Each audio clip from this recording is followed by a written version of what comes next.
एकादशी व्रत का सबसे पहला नियम है कि आप जिस दिन व्रत करो के एक दिन पहले भक्ति का संचार इस हृदय में कर लो।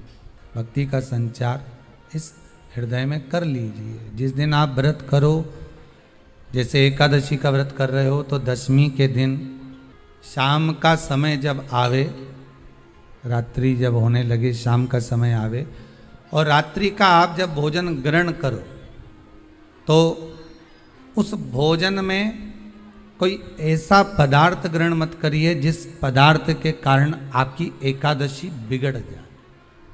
श्रेष्ठ भोजन ग्रहण करिए दशमी के दिन। और एकादशी का दूसरा नियम बहुत ध्यान से सुनिएगा। जिस दिन आपकी एकादशी का व्रत हो उस दिन प्रयास करिएगा कि अपने हाथ से किसी भी वृक्ष की कोई पत्ती टूटे ना। कितना सुंदर व्याख्यान कहा है, कितना सुंदर वर्णन है महाराज कि मात्र एकादशी का व्रत कर लेने पर, मात्र एकादशी का व्रत कर लेने पर जो पूर्व में किया गया हमारा पाप कर्म है, हमने किसी जीव की हत्या करी है, हमने किसी को कष्ट प्रदान करा है, हमने किसी को अपशब्द कहा है, हमने किसी को ताने दिए, हमने किसी को आड़ा टेढ़ा कहा है, हमने किसी को गालियां दे दी है, मात्र एकादशी का व्रत ही कर लेने पर ये सारे जो दोष हैं वो समाप्त हो जाते हैं। सारे दोष हमारे समाप्ति पर आ जाते हैं। एक अपने मन में एक बात को उतार कर रखिएगा कि आप अपने पाप को, अपने पाप कर्म को जिस दिन क्षीण करने वाले हो, समाप्त करने वाले हो, अपने पाप को आप जिस दिन समाप्ति पर लेकर जा रहे हो तो उसके एक दिन पहले आपको प्रसन्नता होना चाहिए कि नहीं होना चाहिए कि कल मेरा पाप कटने वाला है, कल मेरा पाप समाप्त होने वाला है।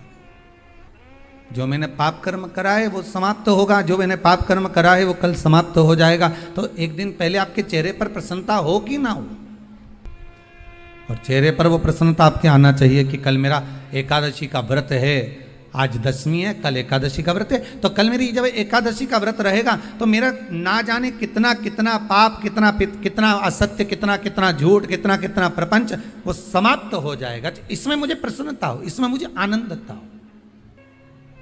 तो क्या कहा गया कि प्रयास करिएगा कि एकादशी के दिन कोई वृक्ष की, कोई डाली की, कोई कोपल की कोई पत्ती ना तोड़ी जाए। क्यों? तो कहा अगर उस पत्ती को हम तोड़ देते हैं, वृक्ष की पत्ती को या क्यारे में लगी हुई कोई डाली की पत्ती को हम तोड़ देते हैं तो एकादशी का पुण्य फल प्राप्त नहीं होता। एकादशी का कोई फल हमारे खाते में नहीं जाता, पुण्य फल प्राप्त। अब फिर भले तुम चाहे तुमने मोरधन खाया हो, चाहे तुमने फिर चिप्स खाई हो, चाहे तुमने फिर व्रत का कितना ही सामान खा गए हो और तुमने सोचा कि आज मेरी एकादशी है, तो फिर उसका कोई फल प्राप्त नहीं है, उसका कोई सुख प्राप्त नहीं है आपको, फिर उसका कोई आनंद प्राप्त नहीं है आपको, फिर उसमें कोई आनंद की अनुभूति आपको नहीं मिल रही है।